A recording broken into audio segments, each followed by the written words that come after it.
Hello everyone. Today I'm going to read, as I said before, 2 stories about pigs. The first is called Pig Pig Grows Up by David McPhail. Pig Pig grows up. Pig Pig was the baby of the family. His brothers and sisters had grown up and left home long ago, but Pig Pig refused to grow up. He still wore his sleep suit, even though it was much too tight. And he continued to sleep in his crib, even though his feet hung out over the end. At breakfast, Pig Pig sat in his high chair and ate baby food and strained fruit.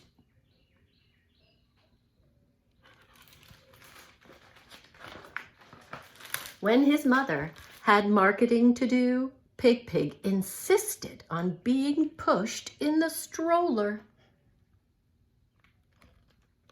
And at the market, Pig Pig would squeal and cry loudly until his mother bought him whatever it was that he wanted.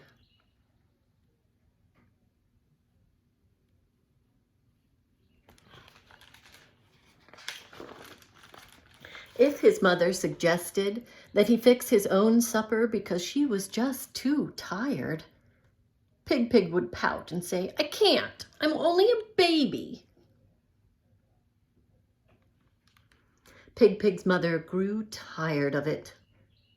"You are a big pig now, Pig Pig," she said. "It is time for you to grow up."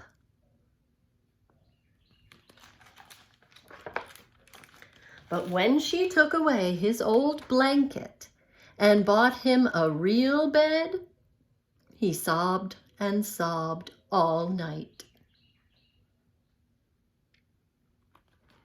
And when Pig Pig's mother packed away all of his baby clothes and gave him grown-up clothes, Pig Pig cried and cried. "I want my baby clothes," he screamed. "I'm only a baby." So Pig Pig's mother gave in, and nothing more was ever said about Pig Pig growing up, until one day on the way home from the market. Pig Pig's mother had a very hard time pushing Pig Pig's stroller. It was full of Pig Pig and all the groceries it took to feed him. Up the hill she pushed, slower and slower. Pig Pig's mother puffed and grunted. She gave the stroller just one more push and collapsed. The stroller stopped at the top of the hill.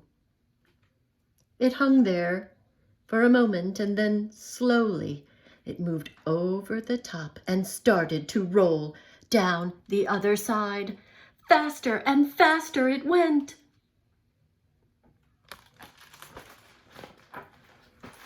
"Mama!" squeaked Pig Pig. "My baby!" gasped Pig Pig's mother.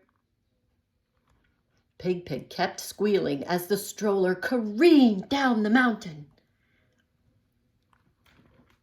Then horror filled Pig Pig's eyes. For below him, directly in his path, was a baby carriage with a real baby in it. Oh no. Pig Pig whirled into action. He stepped over the front of the stroller and plunked both feet down hard on the road. In a cloud of dust, the stroller dragged to a stop just inches from the sleeping baby. Pig Pig had stopped the stroller and saved the baby.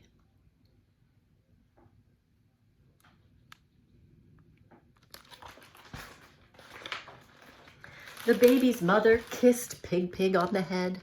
"How can I ever thank you?" she cried. "Such a brave young pig." By the time Pig Pig's mother had run down the hill, Pig Pig was surrounded by people.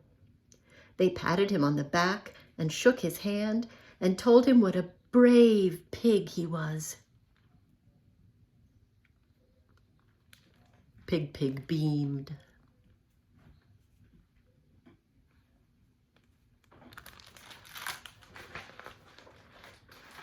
Pig Pig's mother hugged Pig Pig. "I am proud of you, my baby," she said. "You must be tired. Climb back into your stroller and let me push you home." "No," said Pig Pig. "I am not a baby anymore, and you are the one who must be tired. You get into the stroller, and I will push you home."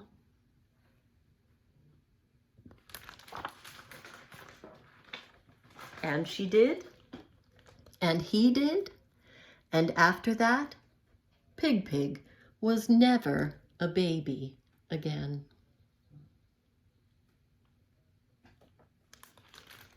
That is the end of Pig Pig Grows Up. There are several other funny stories about Pig Pig, if you ever have a chance to find Pig Pig books at the library. And the other pig story I thought we would do a little bit of is Poppleton.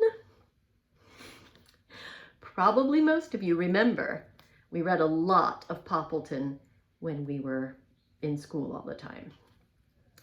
And this is the first Poppleton chapter book. It's just called Poppleton. And as you recall, it has several chapters. This is the town that Poppleton lives in.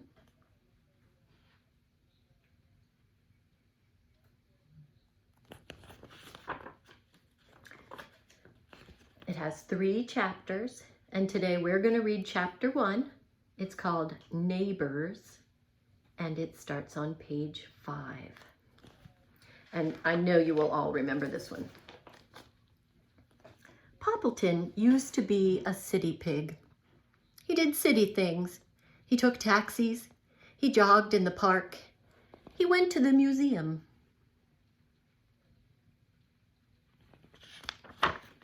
Then one day, Poppleton got tired of city life. He moved to a small house in a small town. Poppleton's small house was charming. It had a little sunroom where Poppleton took naps. It had lots and lots of shelves where Poppleton kept things. It had a little garden where Poppleton planted corn. And it had Cherry Sue. Cherry Sue was Poppleton's neighbor. Cherry Sue was very friendly. In the mornings, she called out, "Yoo-hoo, Poppleton! Would you like some oatmeal?" So Poppleton had oatmeal with Cherry Sue. In the afternoons, she called out, "Yoo-hoo, Poppleton! Would you like toasted cheese?" So Poppleton had toasted cheese with Cherry Sue. At night, she called out, "Yoo-hoo, Poppleton! Would you like spaghetti?" So Poppleton had spaghetti with Cherry Sue.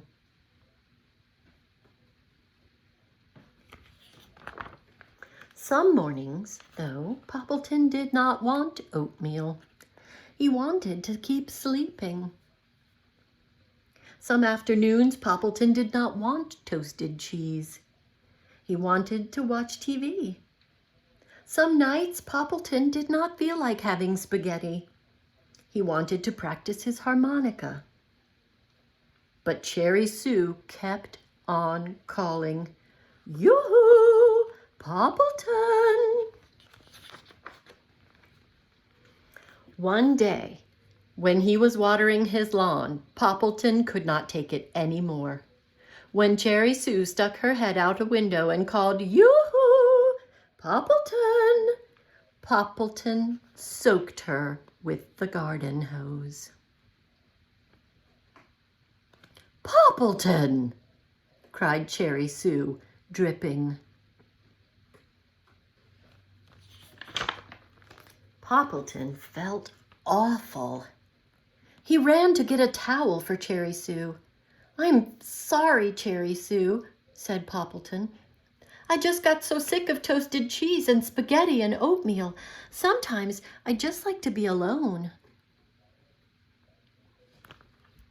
"You too?" said Cherry Sue.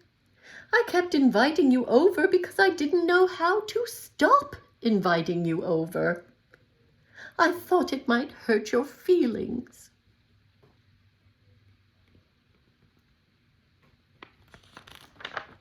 Then Poppleton soaked himself with the hose. They laughed and laughed, and Poppleton and Cherry Sue were best friends from that day on. That is the end of chapter 1 of Poppleton.